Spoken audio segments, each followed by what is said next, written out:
საგარეჯოს მუნიციპალიტეტში ახლად შექმნილ წყალმომხმარებელთა ორგანიზაციის გამგეობის წევრებთან გამართულ შეხვედრაზე ორგანიზაციების ფუნქციონირების საკითხები განიხილა შპს საქართველოს მელიორაციის გენერალურმა დირექტორმა.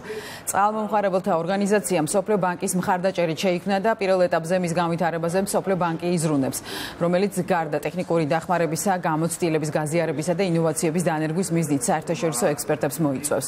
სარწყავი წყლის ეფექტიანი განაწილება მნიშვნელოვანი გამოწვევა საქართველოს მელიორაციის კომპანიისთვის ამ რესურსის სწორ მართვაზეა დამოკიდებული ხარისხიანი და უხვი მოსავლის მიღება და ფერმერთა შემოსავალი.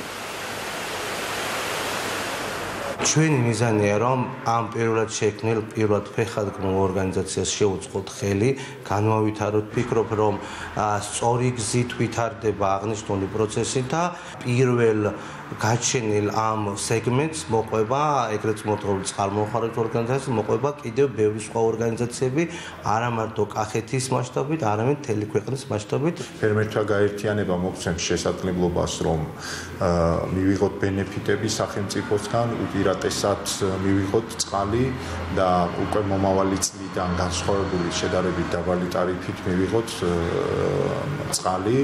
სრული მხარდაჭერა გამოგვიცხადა ადგილობრივმა, ასე ვთქვათ, ჯგუფმა, მსოფლიო ბანკმა, ასე ვთქვათ, კიდევ გამოთქვა მზადყოფნა, რომ ექსპერტები იქნებიან გამოყოფილი ჩვენთან იმუშავებენ და გაგვიზიარებენ თავის ცოდნას და გამოცდილებას.